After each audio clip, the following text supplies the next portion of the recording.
thank you for doing this podcast.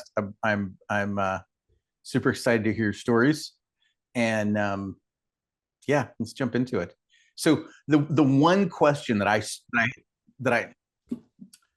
okay that I have scripted that I always ask guests is, how did you get started leading teams? What was like, how did it begin? So should I, are we Yeah, on? Are we we live? are Okay, we are perfect. recording right now. We are Yeah, live. Yeah, yeah. yeah, yeah. So I actually never asked for it. So just my background, I come from academia. Sometimes I was a professor, and sometimes you have students, you lead a team there in some ways, but Hmm. actually that's just part of the job. But then my first real job, if you would put it that way, was when I joined Microsoft.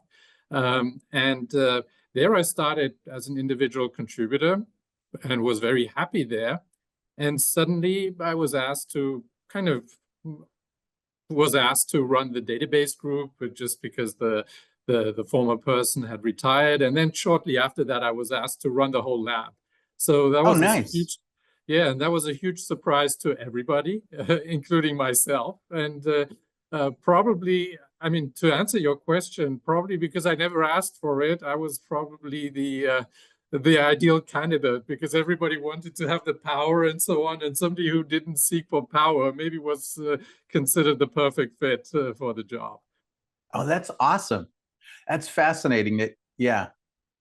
Um, why do you think they picked you? Aside from you didn't want the power, like that's a really Well, interesting. no, it's not that I don't want power. I just had never thought about it. But in my kind of motivation things, power has never been a big thing for me. I mean, I'm an engineer. I want to build stuff. This is the most important thing. But I do like to work with people, and maybe I mean, it was a special situation for Microsoft Research at the time. Maybe they wanted to have somebody completely fresh eyes. I mean, Microsoft Research at the time had some amazing, brilliant people. They still have. I mean, it's just an Mhm. amazing place with Turing Award winners and everything. But they maybe, rather than having the usual suspects, like the people who have been around forever there, maybe they just wanted to have some fresh energy and wanted to have a new guy do the job. Yeah, that totally makes sense. Yeah, yeah. Um, when you started leading, what kind of things was, and that was a few years ago. So hopefully there's no NDA stuff that you still have to worry about from then. um, Yeah. what kind of things were you guys working on, and like how did you manage the cats? Yeah, so I think Microsoft Research is a very special place, right? It's not, I mean, later on I had other gigs at Microsoft, leading gigs in the product groups. And of course, that is very different, right? Microsoft Research is a bottom-up organization. So it is kind of the power is with the people at the bottom, right? Right, But right. actually, this is also true in some sense for big engineering organizations in the product groups as well, even though there's a little bit more top down there, of course, as well. Right, right. So, but if you think about it, I mean, if I just want to talk about Microsoft Research, um, um, there was really a new mission that had to be done at Microsoft Research, and there was a big transition happening. And the transition was, I mean, this is, again, as you said, it's a long time ago. Mhm. Microsoft used to be a monopoly. And Right, right. in monopoly days, a research organization has a very clear, has a simple mission, right? It's just the brand, it's just attracting great people, getting great people off the street.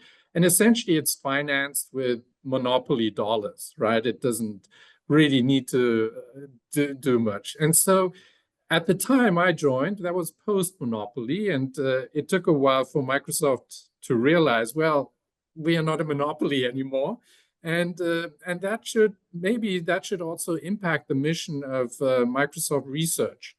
And so I had to essentially rethink why Microsoft Research made a lot of sense for Microsoft in the post-monopoly days. Right. And there were some other changes as well. When Microsoft Research started, it had to boost computer science as a field, right? Because computer science was so new. And at that point, when I joined there were like amazing departments, computer science departments in academia. And we didn't want to be just another Stanford or another MIT.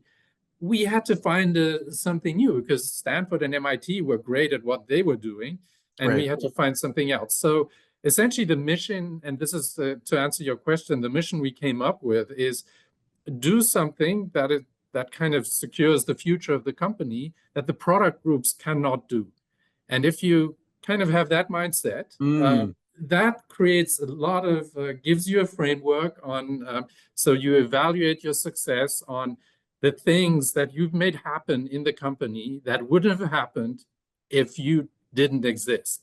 And that's actually an interesting mission to have. But that's essentially the thing we came up with. And that's how we kind of thought about the research projects that we did. And it's actually a hard question to answer because at Microsoft, the product groups, they can do many things. right, right. They have more than a handful of product managers at Microsoft. So yeah, Yeah. oh, that's interesting. When you mentioned that that's a bottom up kind of a group, that's a really interesting. Um, it's an interesting way to look at it, and in a lot of ways, it makes me think about startups because the individual contributors in startups are so critical to the success of your endeavor. And the best startup people that I've worked for have really understood that. Um, if you kind of compare contrast research to the other orgs where you were later, like what were the things that you saw in that bottoms up world versus the more top down in other parts of Microsoft? Um, Actually, I've never thought too much about that. I think there are many more commonalities than Okay. differences. Yeah, because at the end, I mean, what is leadership about? I mean, we can talk about the leadership principles that Microsoft has and Amazon has and so on. And I actually love the Microsoft principles, so would love to talk about that. Oh yeah, But definitely. yeah, but if you really think about it, what leaders do is they create alignment, right? And that is they kind of get consensus on direction and alignment. And so one of the things, and maybe to your question, in product groups, it's really important to have this alignment because because if people go in different directions, essentially they cancel each other out. Right. And that is what happens a lot in product groups, right? You have everybody has their own hidden agenda. They are all very rational and they all want to do great stuff. But one guy pulls the wagon in north and the other guy pulls it south, and nothing happens. Nobody moves. So that is why this alignment topic is so important in product groups, right? So, and at the end, it's actually more important that you get alignment and you agree on one direction than getting it 100% right. Sure. Because if you don't move, you don't learn anything. If you move in the wrong direction, you at least move. You see, oh, I went north. And there's a desert in the north. There's nothing to harvest. Okay, we can change and so on. But if you don't move, you don't learn anything. You just end up in chaos because you don't make any progress. Now in research, of course, you don't have this clarity on mission either. But because the bottom up, what it means is so one of the topics at the time at Microsoft Research was let 1,000 flowers bloom, right? Hmm. Which means you're not creating any alignment. You let every researcher is a flower, you let it bloom, and then you look at the flowers and you say, oh, this is a beautiful flower. I'll put more water on it. Oh, and this is a beautiful flower. I put more water on it. That was the old model of research. But actually, at that time, and AI came up big, and actually that was also the time when later a little bit when Microsoft thought about OpenAI. Actually, to fulfill our mission and do something with more impact and do something that nobody else could do, right? we actually had to create a little bit more alignment, and we had to focus, and we had to say, when I took over, was really, okay, let's solve a really hard problem in the cloud or for the data center. So one thing we did is we said, okay, we power management and networking in the data center are really important. Or in my area, databases need to be reinvented in the area of cloud computing. And that actually required some alignment that researchers and this high IQ would align and say, we're rallying around one project, one problem, and doing a problem-oriented research rather than saying, oh, I have this idea and this one has this idea, and we have this garden of flowers. So we had to grow trees, and to grow trees, you actually had to create some more alignment than before. That's interesting. And yeah, I can see how having 1,000 flowers planted, it would be very hard to get any of those to go beyond being very small, right? Because you need resources. Sooner or later, you've got to filter that. And flipping that around to what's really going to be good for the business totally makes sense. Yeah. I keep forgetting that Microsoft has cloud stuff. Yeah. Like, well, okay, well, that's fine. yeah. So yeah, but at this point, I mean, at the time, probably I would have been insulted. Now I don't care, and nobody at Microsoft cares. I think the cloud business has gained some confidence. Right. Yeah. So, yeah, God, so many questions are popping up. I gotta get to what's the first one. How did you get everybody to kind of how did you communicate that we need to go in a limited number of directions? We're gonna pare down from 1,000 to some single digit number, I would hope. Yeah. So actually, this was not the way it worked, right? I mean, this requires that I had it all figured out and clarity and so on. But essentially, I mean, there was help at the time, and the help. First of all, appointing me as the director of the lab was a shock. Okay, interesting. Because clearly it was a shock to everybody. Everybody was surprised. Why this guy, this young guy? Who is this guy? I had just joined. I had just been there for 2 years. I'd been in a small corner of one of those flowers doing database research with SQL, the product group. Nobody knew. That was a big organization. Nobody knew who I was. So first of all, that was a shock. But there was there was more of a reorg happening. And that was also that was 2016-17 when Microsoft said we are behind in AI and we have to do something. We really have to do something. So they created something. They created an organization to focus on AI, and essentially that was also a big wake-up call, right? So as I said at the beginning, something that there had to be some change. That's why I was appointed, and so those were all very senior veterans, and they got the message. They understood. Yes, we were like big honchos and gurus in our communities, but Microsoft needs something more. So we had to come up with and it was really a team effort. It was not me kind of having this clarity, sitting in a room, coming up with this.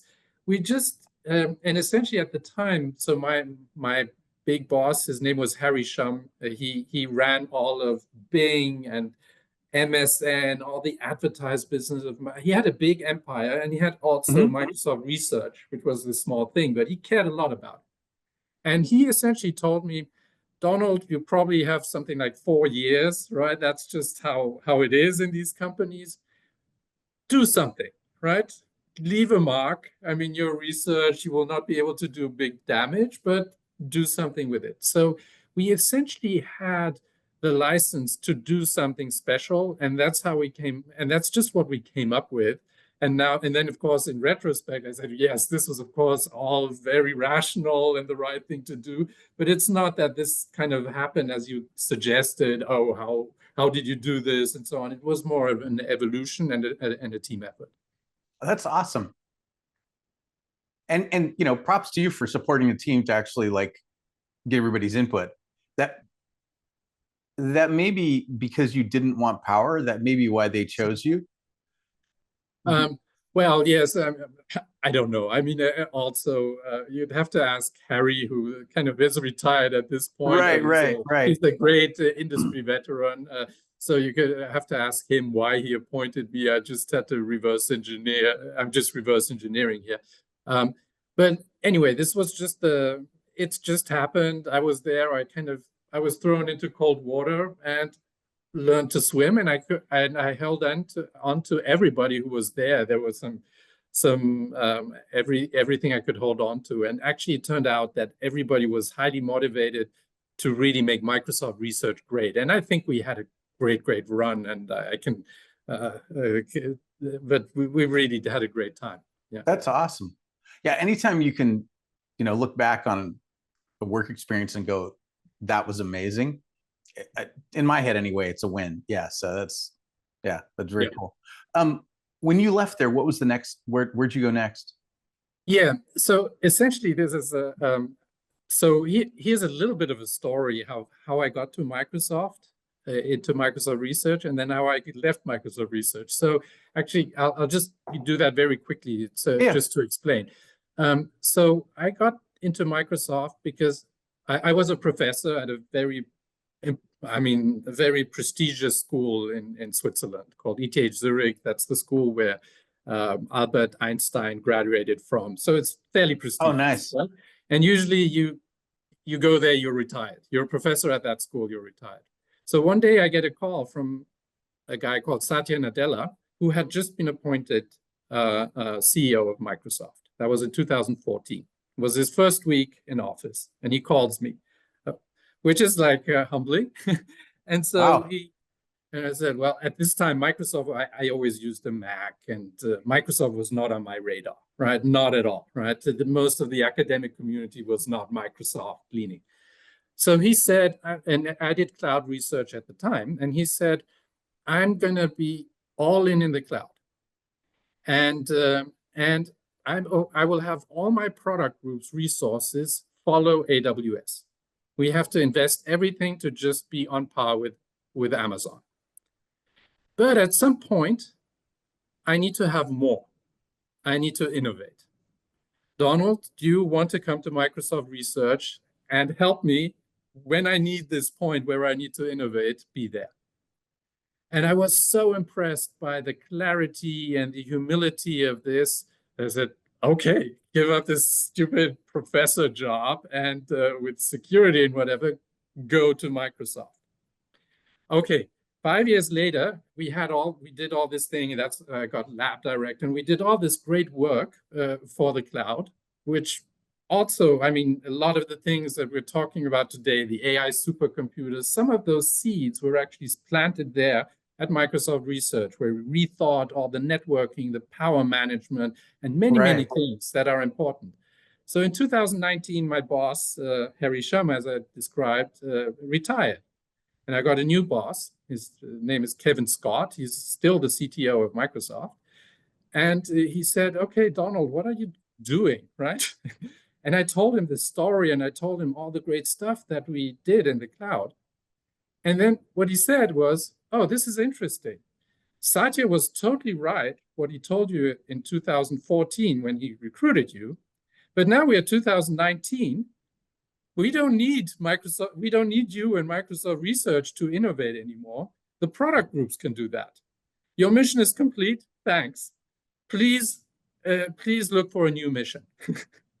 And then, of course, I mean, that's pretty brutal, but actually lovely. I mean, that is also, I mean, amazing clarity and amazing feedback.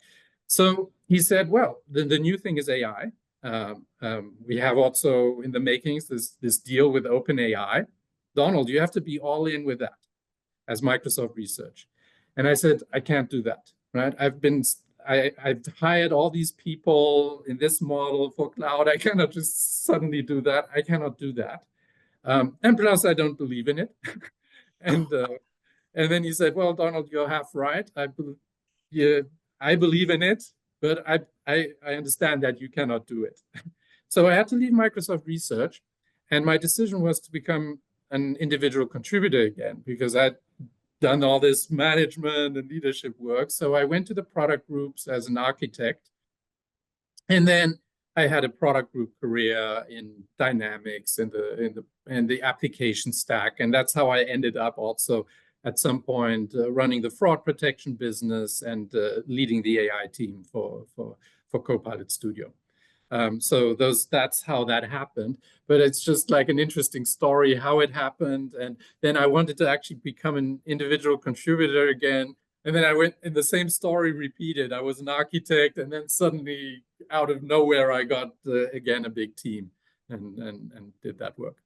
So there's something that you're doing that's having executive leadership look at you and go, "This is the guy that needs to run the teams." Because otherwise, that wouldn't happen twice. Like that's not something that accidentally people at Microsoft, like would screw up. And clearly, you were doing it well. What's your secret?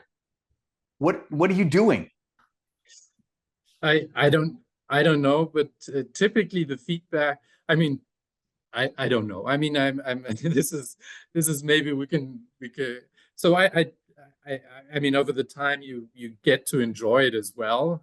But now I'm with a startup again, which is like really again like management. I mean, is a different thing here, and it's a very different situation again. Maybe it's curiosity, maybe it's authenticity. I don't know, but I really don't know, and and I just enjoy working with people, of course. That's so interesting. Huh. Okay. Like part of my head is like, okay, you got to figure out how to reverse engineer this, because clearly whatever it is you're doing works really well. And it would probably help other people that work for you who want to get promoted if you could explain it to them. Like I'm super curious. Like so yeah, so here's one thing. I mean, we can talk a little bit that yeah. actually. So one thing is about leadership versus management, and I think I have a lot of clarity on that. Nice. Okay. And we can talk about that because Yeah, most definitely. people want to become managers, and really what companies need is leadership. Right. And everybody says, well, and because I've been in these positions where I've been a manager of managers of managers of managers and so on, and I get people, oh, how can I become a manager, right? Because they see that as their career goal and so on, right? Right. And Right. I always tell them, and because often what they say is, I want to become a manager because I want to lead. And then my advice to them is, everybody needs to lead. We're in the tech industry. We are making decisions, and we all need to lead. Whether you're an individual contributor or not, you need to be a leader.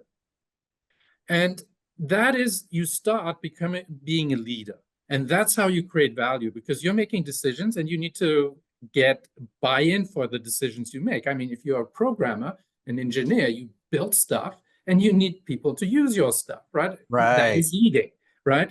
So be a leader first, and many people get it reversed. They want to be a manager first, and then they say, well, now I'm a manager, now I get the power to be a leader. But that's the wrong way to think about it, because once you're a manager and now you exercise power, you've already lost, right? Then that is not the right way to go about being a leader. The art is to be a leader without power and without exercising your power.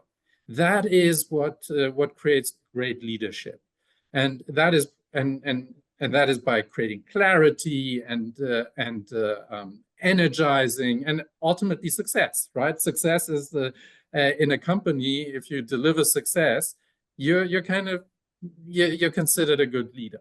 So you first have to create leader, and then when you create the success, and I think this was part of why I was appointed, because I joined Microsoft as an individual contributor, and I worked in the database space. And of course, I had done research on databases. I knew how to reinvent databases in the cloud.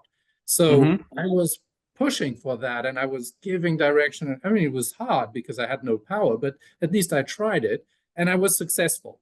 And we did a lot of great things at Microsoft just from my IC days. So success counts a lot. So Right. success comes from leadership, and then getting the manager role comes from the success. So don't get it inverted. Say, oh, I'm a manager, then I will lead, and then I will have success. It's the other way around. You lead in whatever role you have. You can create value. You lead, and you have to create value. You have to lead. That leads to success, and then that success leads, because then the companies, they don't have enough good people. They have more great positions than they have good people, and then they will, in a pinch, they will take somebody like me to do stuff. Okay, that's a really interesting perspective to have. That there was a few things you just said that really stuck out. One of them being you lead and then you get the management, and the other one being that everybody's a leader because they're creating things and they're making decisions. And that's a really interesting mental model to have, and super empowering, but not one that I hear very often. Well, okay, so maybe that is, I don't know, maybe that's, yeah. Because if, and so what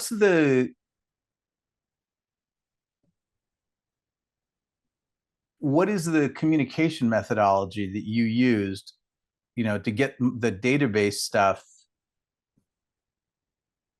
in the cloud, to get that to happen? Because the only way that you're going to make that happen in an org like Microsoft is you communicate effectively, because there's so many voices, right? Every flower is wanting water, right? And if you got it, then how? Well, to be honest, you have to be lucky as well. Of course, you communicate, and I came with a name. So in the database industry, I already had a name. I was a professor for a long time. I published. People knew my name. So that, of course, helps. It builds up. But then you also have to be lucky. And so one of the projects that I had in the database was on database encryption and security. And essentially, at the time, everybody felt, oh, security was one of these things that, yeah, people talk about it. If there's an incident, it's suddenly very important. But if there's not, it's not important. It's like healthcare, right? It's kind of, if you're not sick, you don't think about it. And if you're sick, it becomes the most important. But then the moment you're cured, it's not important, and you don't want to pay anything for it. Okay. So at that time, there was this Sony breach, this famous Sony breach from the North Korean government. And for some reason, that completely changed the game, right? Sony couldn't release this movie, The Interview, because the North Korean government threatened Sony if they would release it in the movie theaters, they would release all the data and so on.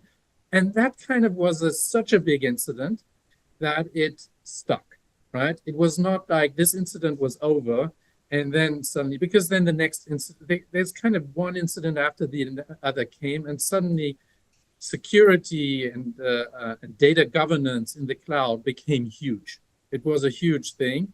And then, since I had been talking all the time and I'd made a name, suddenly Microsoft was in panic, and it said, oh, we need to do something. Oh, Donald, you were talking about this, so please do it. The other thing, which was maybe even more impactful, is I had been talking about a specific database architecture since 2006 of separating compute and storage.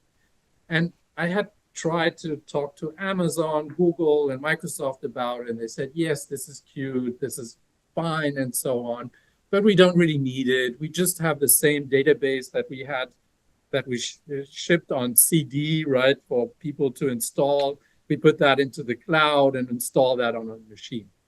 And then Amazon in 2015, they launched exactly a service with that idea called Aurora, which is now like a Oh yeah. Yep.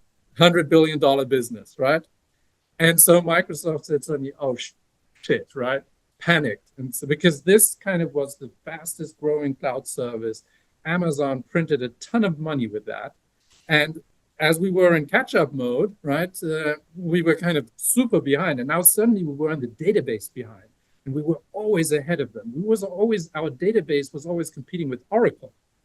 And suddenly Amazon came out of nowhere and was the market leader. And that Right. actually created another fear and panic at Microsoft. And they said, oh, we have to do something. Our new enemy is actually not Oracle. It is in the database, it's Amazon. Right. Satya knew that Amazon was kind of the competitor for the cloud, but the database group always felt that Oracle was the competitor. And suddenly was Amazon. And then again, oh, Donald has been talking about this stuff for a while, so let's work with him. And so I suddenly got a lot of traction, and that's where then you got a lot of resources, because then suddenly there was a lot of engineering in the product groups. Microsoft Research doesn't have any engineering power, right? You need like dozens of people. And at Microsoft, you need dozens of people. At Amazon, you probably only need 2 or 3 engineers to do these things. But at Microsoft, there's so many things, you need many people. So in some sense, to answer your question, I was lucky. I mean, for success, you do need to be lucky. But as they say, success is when preparation meets opportunity.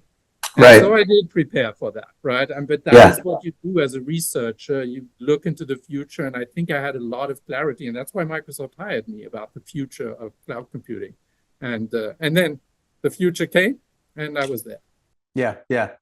Yeah. That's a really good point about you'd done the work to have all the prep so that the luck, you had already set yourself up for someone to make that decision really easily and go, oh, Donald's the guy. And that totally makes sense. Yeah. The problem came into existence and now you're there. Yeah. That's such an interesting, and again, non-intuitive, right? Like most people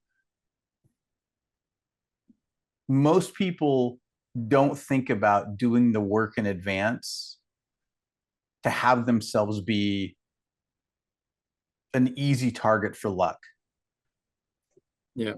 Yeah. I mean, at the end, that's part of the fun. I mean, we make bets, right? You always have to make Right. bets. I mean, I made a bet when I joined Microsoft.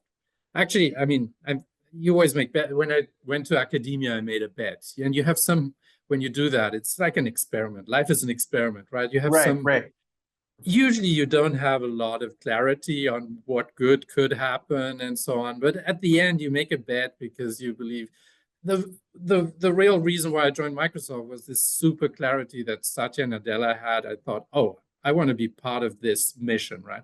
Right. And Microsoft at that time was behind, and I like working for challengers, right? It's Right. much harder to work for a leader than and that's what I've experienced in the last years. Microsoft was a leader in AI.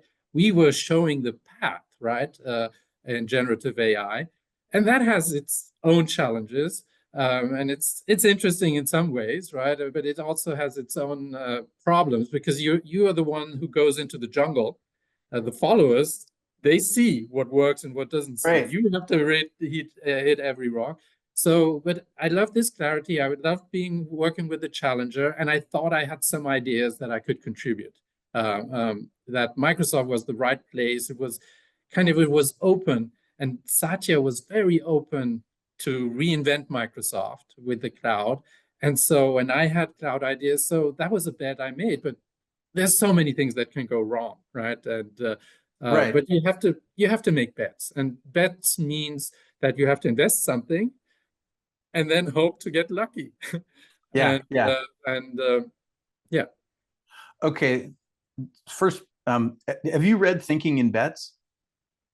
No, I haven't. Sorry. There's a book that literally what you're talking about is the premise of the whole book. Okay. Well, Is thinking in bets and like figuring out, oh, I'm going to make a small small, medium, large bet, right? Based on what, however you think something might go. I'm going to try this new restaurant tonight, and hopefully the food will be good and I won't get sick, right? That Yeah. you made a, you know, Satya did a really good job of persuading you, um, and you were like, okay, I'm gonna make a huge bet, because Yeah. that's really what that was. Yeah, Yeah, and and it works for for your yeah, personal career, you make a bet. But as I said, in Microsoft Research, you had to make a bet for the whole organization. right, And that is kind of essentially Harry Shum, my boss, he gave me, and my formal manager was Eric Horvitz, they gave me the power, they empowered me to make a bet for the organization. And then we went together and said, nice, let's bet on this. And then later in the product groups, wherever I was, and still here now as a startup, at every level, right? You have to make bets. And so I took over the fraud protection. We made a big bet to work with banks. That was our bet there. We had worked with merchants and that didn't work well. And then we worked with banks. That was like a pivot and a big bet to make. right, right. How did you learn how to do that? That's an interesting. Well, I think this is probably being trained as a researcher or as a scientist. It's just my training as a scientist. I mean, that's for some reason I went into the academic career, and I mean, if you're a scientist, then the experiment is essentially your tool, which is Right, also right, true for computer science, right? For engineering, you do experiments, you do benchmarks, and so on. Those are experiments. So you're essentially trained to do bets, right? And every experiment is a bet. It has a hypothesis, you right, invest into implementing it, you execute it, and then you see what happens as a result. And sometimes you hit gold, right? Because you see you have huge wins, or you've identified the molecule that will cure cancer or whatever, right? right, And right, that's what researchers, what scientists do. Every experiment, in some sense, is a bet, and that is the tool. I mean, from since 400, 500 years, or Copernicus, or whatever you want to, Galileo, you want to go back, what they did is experiments. In some sense, it's a bet. I mean, that is just so ingrained in my in my upbringing as starting in a career in academia. the thing that's fascinating about that is, and I'm like, okay, this guy's totally thinking different, is how few people I run into in the engineering world who think like that. They seem to be the I'm going to use the word average because I don't know what else, you know, like the median. It seems like, at least in this part of the world, the median engineering, and I see this as a problem, median of the engineering folks are very risk averse, and they don't make bets. They're avoiding making the bet, um, which in the long run, I see it's horribly detrimental. Um, Yeah, so maybe this is not my experience. I mean, I've only been with two companies, right? With Microsoft and now with Chargebacks 911.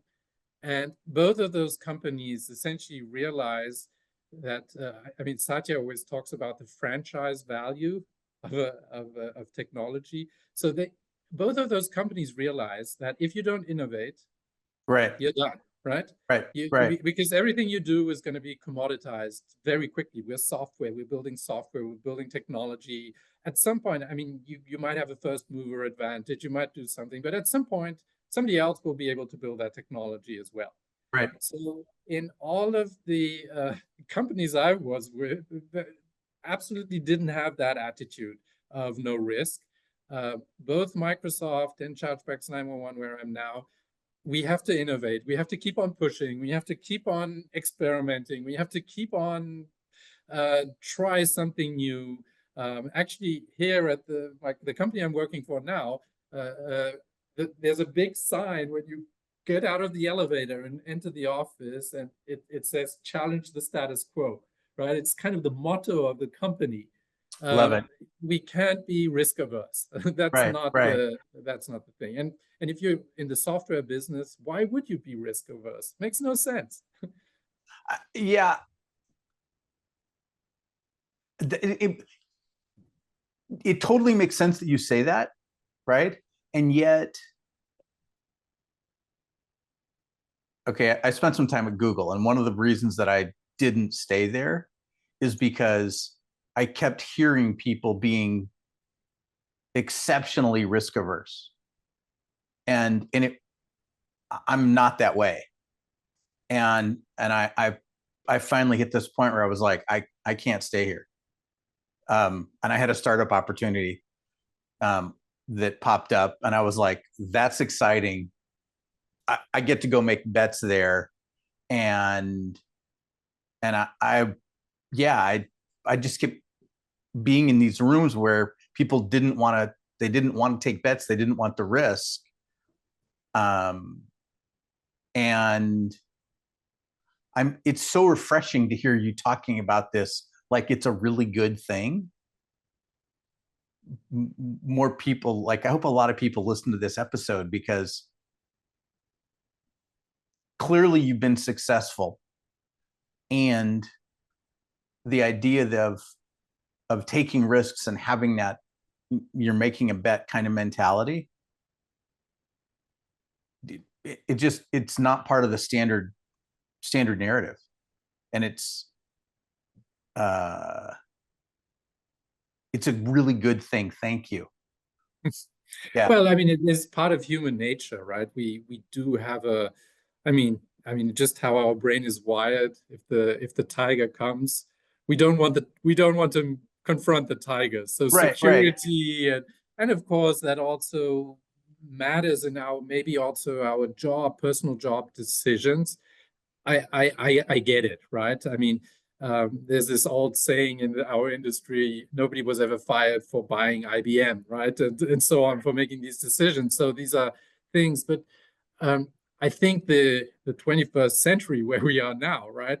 It's nobody. I mean, even with AI, I don't think anybody should be worried about job security in our industry, even with all the layoffs that are happening at the moment. Yes, I understand, so on, but so sometimes your kind of your frontal cortex should take control over your kind of your fear system. So I understand the fear and it might drive people, but at the end, I mean, this is going to get even more extreme with AI. What the cloud did is it essentially increased the velocity of making bets, right? Making startups has become the bar to make a startup has become lower because you don't need to run a data center, right? Right. You can grow that.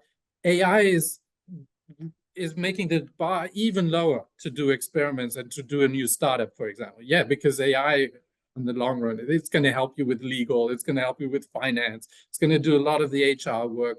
I mean, the fixed cost of running a new startup is is going to drop. So if you don't have that attitude, you're gonna be really toast in this world. Because if you say I want to do the non-risky things, which really means I want to do the things that have been done before, right? Right. Who cares in the AI age and in the always in the software age. If something has been done before, it can be copied. Yeah. Right. And that's software. That's the definition of software. You can copy everything. But now in the AI age, it becomes even more clear, right? Because the AI can copy it, right? Right. So the Right. bar for doing experiments has been so low now that the velocity of innovation, I think this is what is happening all the time with technology, is going to increase. It's going to just go faster and faster. And so the only way to participate is with that mindset. And that is what's, I mean, you either participate or you don't participate. That's the Right. brutal thing of the 21st century of our, you don't get invited. You have to do it yourself. Okay, so let's jump back in time. How did you learn to have the courage to do that growing up? What did you do Because I can't imagine that you got into academia and all of a sudden had the courage to think in bets. Well, okay, so I mean, again, there's a lucky component to all of this. So the reason why I got into academia is actually fairly interesting because I couldn't find a job in industry. So I somehow tumbled into academia. And and then I had an amazing academic career. Like I was the youngest professor in Germany at the time. Then I was the youngest professor in Switzerland at the time. And that was like, it just because it was computer science and special, but sometimes things just happen, right? I had some special boost from mentors. And I mean, you can argue, but in some sense, I was unlucky that turned into luck. And then so essentially, I didn't have much. If I really reflect on my career, for most parts, I didn't have much choice. I think the first time where I really had a choice and I just tried to do my job in the best way as everybody else does. But as I said, in academia, you have to experiment. It's just the tool that you have as a scientist. And the only first real choice that I had is whether I would join Microsoft or stay in academia. And then now I had a choice, like at the beginning of this year, whether I'd stay at Microsoft or join a startup, right? But those are really the only two choices in my career that I've ever faced. And so it's not really, your question doesn't really apply to me. I've been tumbling into all the roles that I've had so far. And even at Huh. Microsoft, it was kind of like, as I said, I mean, I was pushed out and pushed there and pushed there. I didn't have that much choice and to do that. But, okay, you're very humble. Because if you're there's something that you're doing. If you're the youngest professor in Germany and then you're the youngest professor in Switzerland, there is something that you're doing very proactively that's setting that up, right? Like clearly there's some stack of behaviors that you have that are making that kind of thing possible. Because that's a Yeah, I wish. result. Okay, I mean, I have four children, and they keep on asking me what to do, and I say I have no clue. I just have one data point. That's myself. I wish I knew. I mean, if there was a formula or so, I don't know that formula. I Okay. think at the end, I mean, there's so many things that people talk about, passion, perseverance, and all that. I've never believed much in those things, although I'm a very passionate person, but it's not that I've been passionate for databases specifically, which has been defining my career, or that I've been. Uh, I mean, I got passionate because I was so successful, and what got success? I mean, I don't know. I know that there's a big luck component to it, right? The right positions at the right time, and I never planned really. I didn't have a great plan and followed that Right, plan, and right. then was person. I never had that, and I don't know what kind of formula there is. I think you have to somehow enjoy working, and you have to. I mean, work at the end, there is a lot of work involved in this, and you have to Right. enjoy that. If you don't enjoy it, it's going to be hard. But I just can't, I don't think there is a formula. I think for leadership and how to run organizations, and we were at the beginning talking about the Microsoft leadership principles. I think Yeah. there is a lot of formula for that. But kind of personal careers, I'm very skeptical, and I try to tell my children just be open, curious, and follow the flow, and, Yeah. and Yeah. No, good things will happen. I mean, we live in amazing times with a lot of right. opportunity, and sometimes you just have to say yes. I've said yeah. I mean, there are many people who say, well, Warren Buffett says, well, really successful people, they say no 80% of the time. I'm probably a person who says yes 100% of the time. And yes, it gets me into trouble, and you shouldn't be doing that. And of course, I'm not a Warren Buffett. He's at another level. And maybe I need to say more no to get to that level. But I've been doing my stuff, and I've been a happy camper with saying a lot of yes. I like that. I think you're right. that's saying yes a lot is really helpful. I don't I don't know, like, yeah, Warren's at a whole different, he's a couple of levels away. Um, No, but his usually his advice is for all levels. But that piece of advice, and I understand it, right? You shouldn't spread yourself too thin. You need to right. Yeah. focus and so on. I get that, but there's also another side that he probably wouldn't disagree with. That you have to be curious and you have to be open for opportunities. Right. Right. Because when I got this call from Satya, I could have said, "Oh, Microsoft is on a death spiral." They were not doing well at the time, right? That Mhm. was after the Steve Ballmer era. The stock hadn't moved for 10 years. It would have been very easy to justify a no, right? And but sometimes for these opportunities, and you can't really think it through. There was no way to Right. think Right. career through. And I just said yes because it's life, right? Life is I had seen it. I had already been a professor at ETH for 10 years. Before that, I had been a professor at Technical University of Munich for 4 years. So I had already seen 15 years of academia. And so, okay, you Yeah. jump into cold water and give it a try. Yeah. Okay. That makes sense. What were some of the leadership principles of Microsoft? Because you've mentioned it a few times now, and I'm Yeah. like, okay, he's got to Yeah, talk about that. I love those. I love those leadership. Actually, I'm going to give you a quiz, right? Sure. I'm going to tell you a story, and I'm going to ask you whether this is good leadership. Okay. Yeah? Okay, and then I can actually explain why I love the Microsoft leadership from this story. So this is 10, 15 years ago, as I said, 4 children. One weekend, I was alone with with one of my daughters. The rest of the family had taken off somewhere. I even forgot about it. So this daughter was 5 or 6 years old. This is stressful for a dad. I don't know whether you're alone with your 5 or 6 year old daughter for the whole weekend. So, and my daughter said, okay, I want us to have a really great weekend. I'm going to cook tonight. And I said, oh, great, fantastic. My daughter is taking initiative and so on. And then she said, oh, and you please set the table, but make it very beautiful and surprise me. And of course, as a dad, I was like, holy shit, how am I going to do that? This is terrible.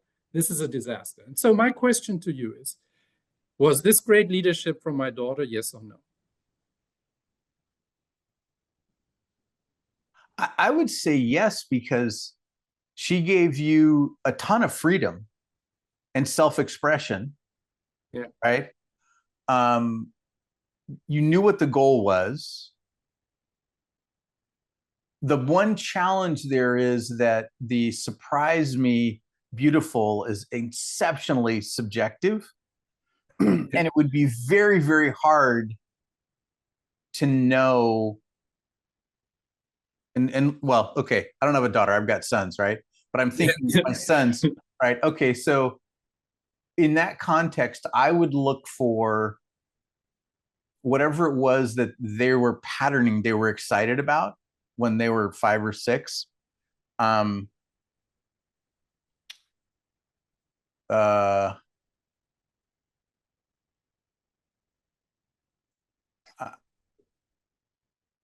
Lilo and Stitch comes to mind.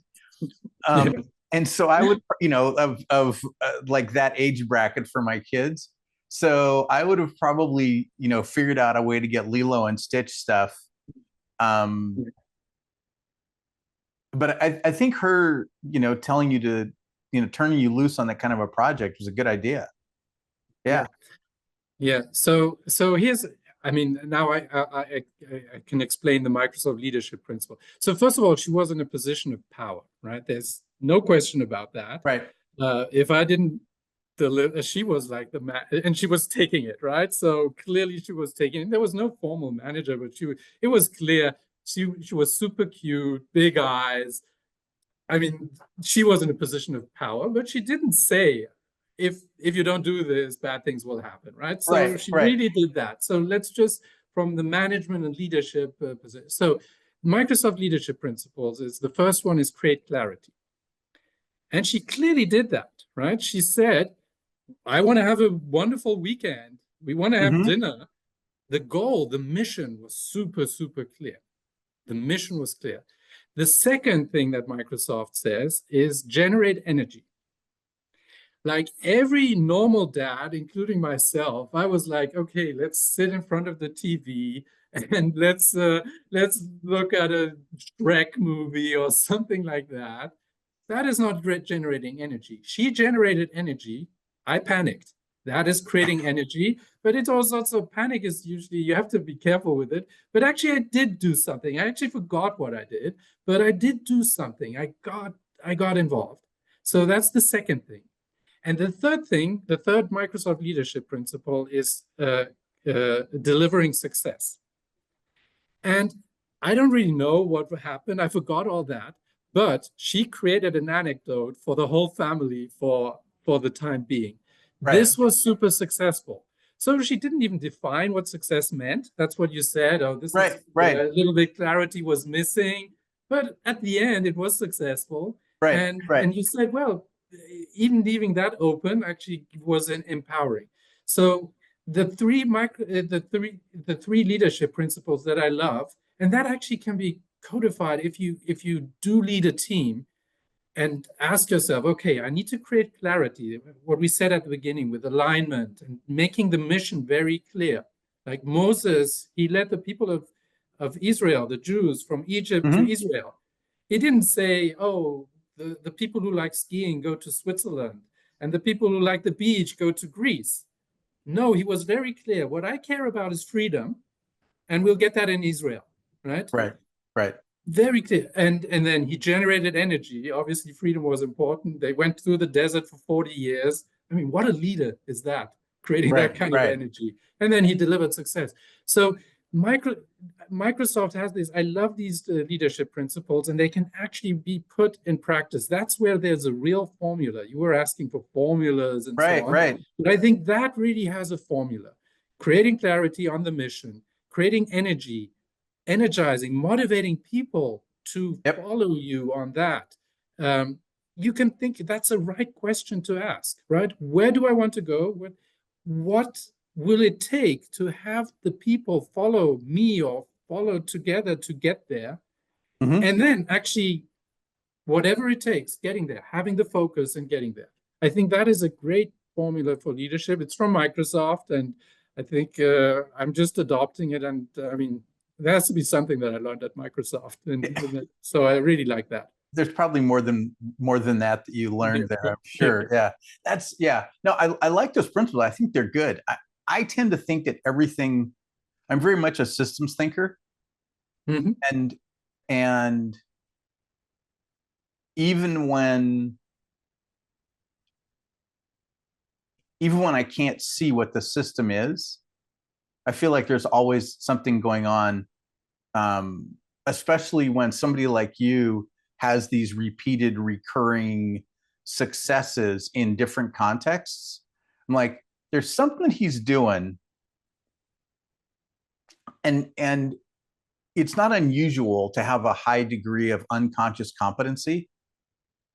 Um, and but the thing that I notice is people that have unconscious competency, underneath it, there's always a system running, even when they take it for granted, right? Like one of my mentors years ago, um, that was one of those things that I observed with him was he didn't know how to explain how he was able to do things, but he always did this pattern. He always this behavior pattern that he had was very, very consistent that drove his success.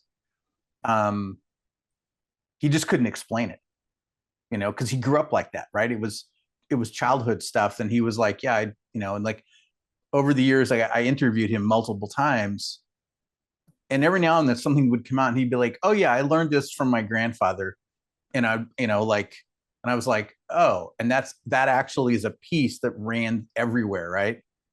Um, there's probably some version of that. If I get to do 10 more interviews with you, we'll finally get those to come out and be like, that's Yeah, well, please, yeah. I Yeah. mean, maybe I should. Yeah. Maybe you can coach me to Yeah. get that. Yeah, that's the right Because that's thing. one of those, I tend to think in terms of scale of how do I scale leadership, right? And and when you're talking about you're managing managers who are managing managers who are managing managers, it's how do you have a consistent stack of behaviors all the way down the line where they're doing leadership really well, and it is a there's a standard communication about it, right? It's like you're talking about SQL a few minutes ago, right? SQL has a very standardized structure, and when you talk about SQL, everybody who knows SQL knows what that is and understands it, even if there's some minor difference between Oracle SQL versus Microsoft SQL versus, I don't know, Postgres, Yeah. right? But the fundamentals are all the same. And if you know one, you can look at the others and pretty quickly you'll figure it out. My experience has been that the way that we operate as humans, we have systems, we just don't always recognize them.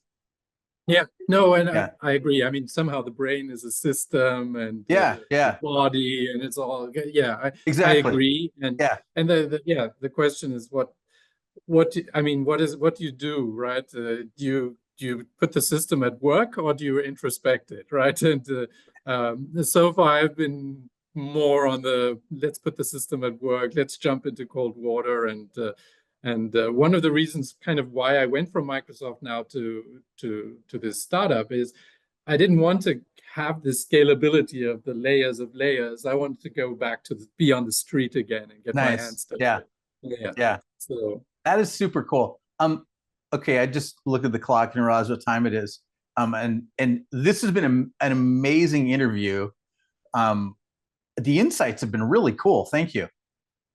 Well, thank you for asking, for extracting them. Again, I don't think much about these things, and so I came. We were pre-discussing. There was no script. Yeah. We just did it, and so if you had interviewed me on a different day, you would have probably gotten a totally different answer. So this was just that was just a snapshot of my brain that you got today.